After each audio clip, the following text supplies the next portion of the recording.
my friend, good morning and welcome to this new video. It's about how I made the parody. I hope you like it and maybe you will even learn something. So enjoy the video. Okay, so how did I make the parody? I can tell you my secret. It's magic. All I had to do was get my stuff, go outside and do the magic twerk dance.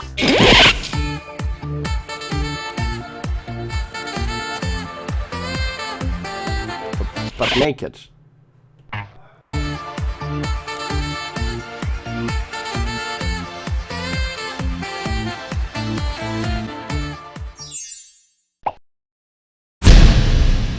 What? You don't believe me? Well, if you don't believe me, then maybe you will like that better. To find the cat. Cat, where are you? Cat. Have you seen the cat? Cat. Where is cat? Cat. Cat. I have money for you. You want it? Here, I have your money. Don't go away, cat. Here's your money. Yes, I think she is doing it.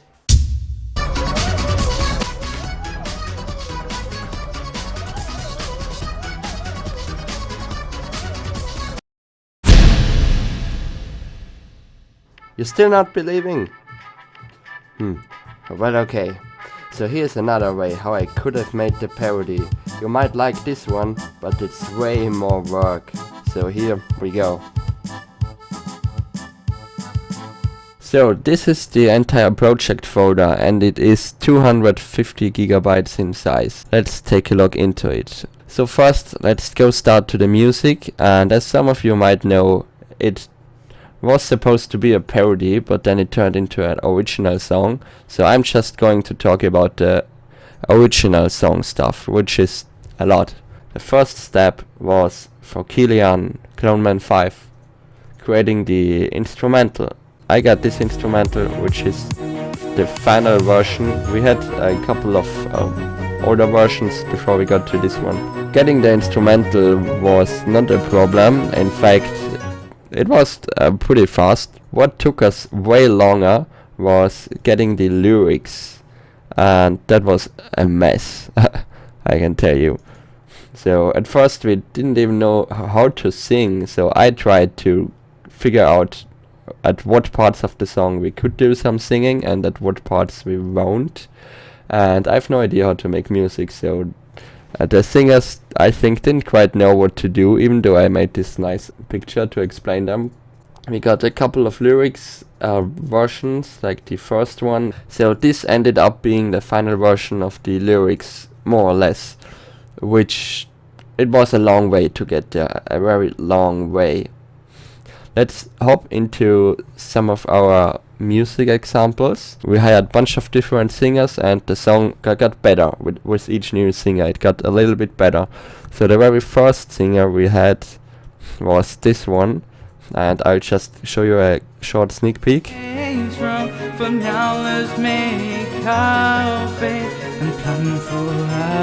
So he tried to sing what I was thinking would be a good idea to sing it, and yeah, as you can see, it's not as good as the final version, but it was the very first try. The next big step I think was done by Ali, another friend who made a pretty nice and pretty damn new version of the song, and he actually was the one who came with the idea to use a female singer as well. So this is the next big step. But still we must stand strong. It's time to change our fate and plan a great escape. He also added lots of sound effects, which I liked, and I used a lot of those sound effects in the final version even. The next versions came with another singer again, called Ollie. He basically hired the female voice you can hear in the final version. So he organized the female singer, and lucky to him we got Jeannie Lampe, who did great job on the female My vocals. friend, we have done wrong, but still we must stand strong. It's time to change And this is Hiba himself. It was a hard decision to actually change the male singer again, because he was really good. We decided to change the singer in like the last week. Come on, my friend, time to go. This is our shining moment. But what happened here, and thanks to Oliver, we got a very final version of the song. And then I actually handed the project over to Shine, who got or hired, whatever you want to call it, the last singer, which is Static P, as he calls himself, and he did an amazing job, which is, I think, this one. But still we must stand strong. It's time to change our fate and plan a great escape. So that was pretty much the way we got the song done, which was a long way, and there were so many other people involved who you don't see here, and there are like, I don't know, 10 to 20 people involved in the song production maybe, which is a lot. It got so many literations and pieces of, well, versions getting reworked, and to be honest, the music got done on the day I uploaded the video, but with all those previous versions I already was able to hop into Sony Vegas and, well, get the final and new version of the video done. What I did here was, starting with the original parody, I took all the scenes and shots and edited them. I deleted lots of shots, like you remember.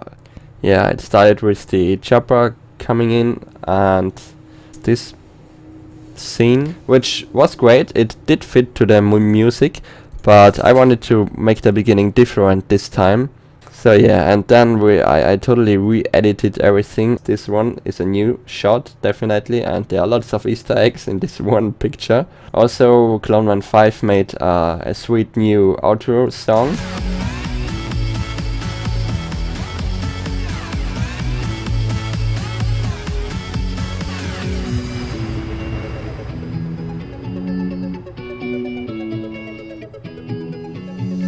So this is pretty much the totally re-edit version, and it was a lot of work to just edit the video to make it fit to the new music, but I really do think it does fit even better to the song now.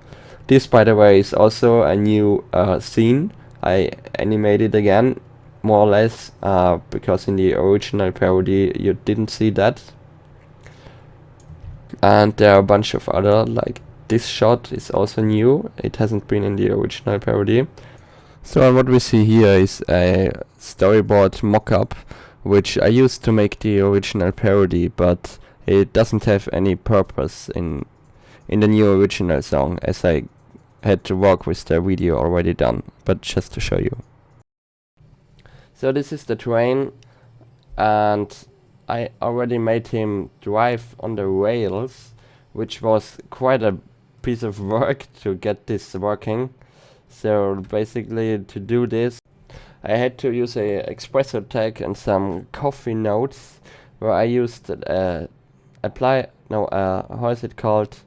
Attached to spline object, and basically I wanted to control all those tags with a coffee note and one slider at the end, which is the drive slider, and as you can see, train is going forward. Then I also created some other assets like this rocket launcher, and for the buggy I got some help. Actually, Black Electrics, his name, he modeled the buggy and I only had to get the textures on it. So I got some help on this one as well as on some other assets, as for example the paper, this head, and also this beautiful place, which you can see for a few seconds only. In the parody it's actually under Earth. The guy who made it, Lucarius, I think, he designed it to be underwater. The same guy also made this beauty piece for me. And then there was this iron notch, as I call it, rig, where I put a freaking lot of time into those little thrusters to pop out and in. And you see it once in the parody, if you even noticed that one.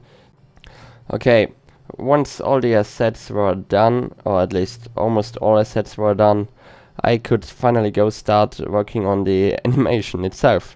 But before I start working on the final animation, what I like to do is making an animatic.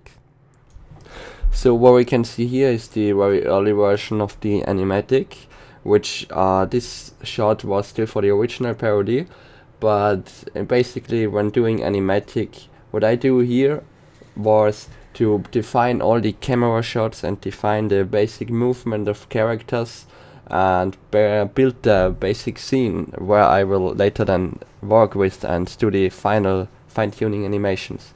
So this is what gets done in animatic. Here you can see characters are still here, but they are not being animated, just like their position is being animated and maybe little expressions. Here we have the escaping from prison scene. You can see some animation I did there, so that was the next step. Once animatic is done, I go and totally animate all the scenes with all detail. The scene which probably took me the most time definitely is this one, where the train gets off his rails and everything is, well, I wouldn't say exploding, but, well, exploding and crashing and destroying.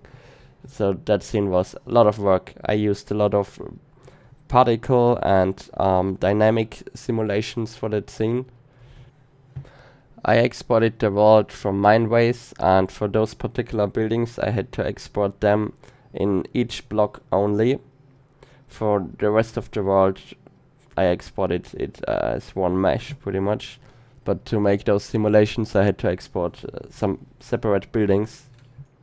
Also, it really took a lot of time to get the simulation working, because it's not like simulate on and it looks exactly what you want it to look. There's a lot of tweaking and working, well, at least tweaking with settings and values to make it look what you want it to look.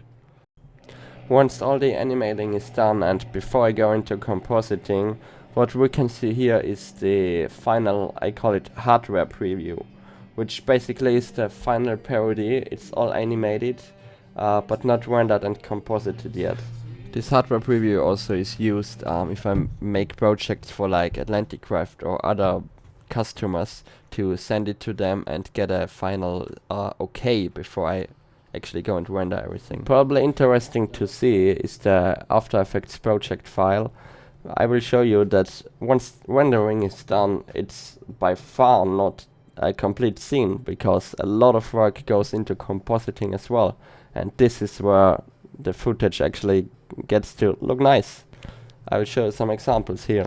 So here we have the rendered image and the final composited image. You can see some difference here, I guess. So, and here's another one, the rendered image, the final image. For that part, the rendered image does look pretty exactly like the final image, because I made all those particle effects in Cinema 4D, which did take hell of a lot of the time. If we look at this comparison, rendered image, final image, we can see some more difference here. So what you can see here is, if you could call it the effects path.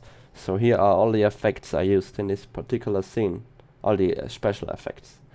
So yeah, I'm using stock footage for that, and I'm exporting the 3D camera movement out of Cinema 4D, which makes it fit into the scene. So that's a big point. Another thing you might want to see, because a lot of people have asked me, how did I make the glowing eyes on Herobrine and later in the parody Shine and me as well? So what I did was, yeah, you can see here I have those two lights, B and B. So I exported the lights out of Cinema 4D. I have all this 3D data, so I could use the optical flare effect in After Effects, and yeah, it's making the lens flare effect, and it automatically fits to the 3D lights, which are exported from Cinema 4D. Furthermore, I had an object path which I just had to, well, add and use some trap code glow effect. What is it called? I think star glow effect on it, yeah. You can see for each scene, and I have a lot of them, I created a own After Effects composite file. So it was a huge project. I know this video was kinda long. It just would take too much time to go into more detail. I think I gave you a nice overview of how the parody was done. And that sums it up for this video. I hope you liked it. And with that said, bye.